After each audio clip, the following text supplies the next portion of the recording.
Hello, welcome back to Chapter Day. Happy Sabbath. Today I'll be reading one chapter of Isaiah, and that's Isaiah chapter 22. Let's begin. The burden of the valley of vision. What aileth thee now, that thou art wholly gone up to the housetops? Thou that art full of stirs, a tumultuous city, a joyous city. Thy slain men are not slain with the sword, nor dead in battle. All thy rulers are fled together, they are bound by the archers. All that are found in thee are bound together, which have fled from far. Therefore said I, look away from me, I will weep bitterly. Labor not to comfort me, because of the spoiling of the daughter of my people. Remember again, Isaiah is giving a special message to the children of Israel as to what is going to take place with them because of their disobedience to God. So, verse 5, for it is a day of trouble and of treading down and of perplexity by the Lord God of hosts in the valley of vision, breaking down the walls and of crying to the mountains. And Elam bare the quiver with chariots of men and horsemen, and Kir uncovered the shield. And it shall come to pass that thy choicest valley shall be full of chariots, and the horsemen shall set themselves in array at the gate. And he discovered the covering of Judah, and thou didst look in that day to the armor of the house of the forest. Ye have seen also the breaches of the city of David. Remember, that's Judah or Jerusalem, okay? That they are many, and you gathered together the waters of the lower pool. And ye have numbered the houses of Jerusalem, and the houses have you broken down to fortify the wall. You have made also a ditch between the two walls for the water of the old pool, but you have not looked unto the maker thereof, neither had respect unto him that fashioned it long ago. And in that day did the Lord God of hosts call to weeping and to mourning, and to baldness, and to girding with sackcloth. And behold the joy and gladness, slaying oxen and killing sheep, eating flesh and drinking wine. Let us eat and drink, for tomorrow we shall die. Isn't that something to know that your city is going to be destroyed that day or the next day, and you can do nothing, you cannot even escape? That's not a good thought. Verse 14, and it was revealed in mine ears by the Lord of hosts, surely this iniquity shall not be purged from you till you die, saith the Lord God of hosts.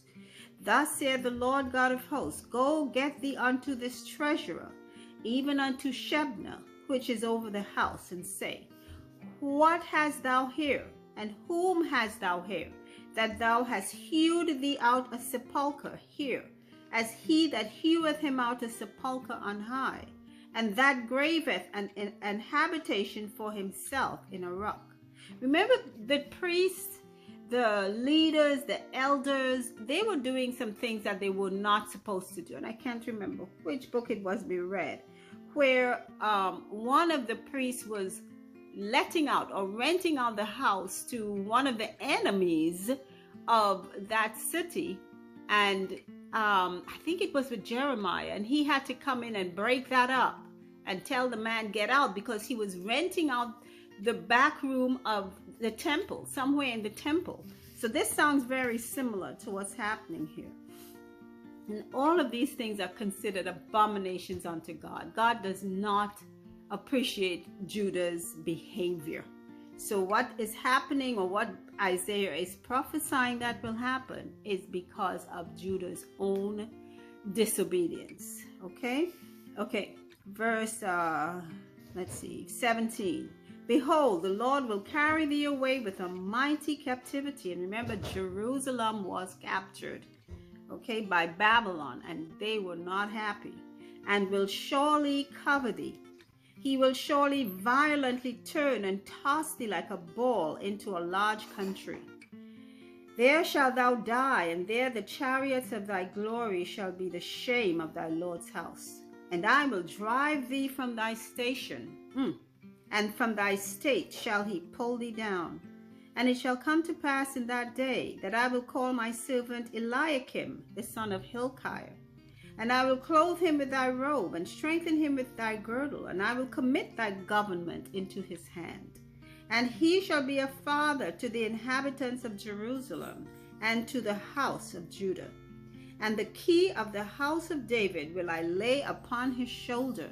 So he shall open, and none shall shut, and he shall shut, and none shall open.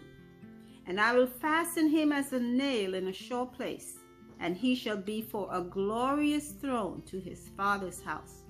And they shall hang upon him all the glory of his father's house, the offspring and the issue, all vessels of small quantity, from the vessels of cups, even to all the vessels of flagons.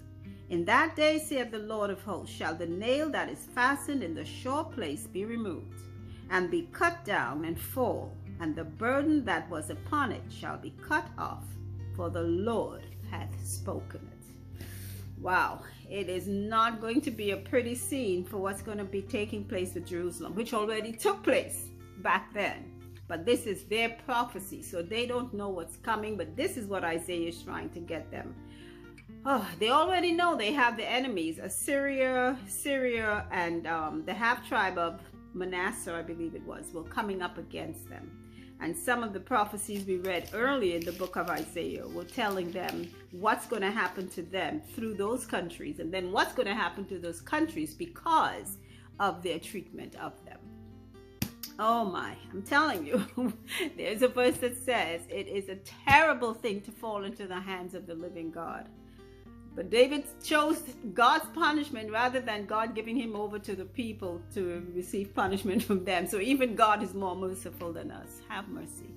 That's the end of our reading of Isaiah chapter 22. I thank you all again for listening, commenting, and again, remember, keep on listening, because that's how our faith comes and grows.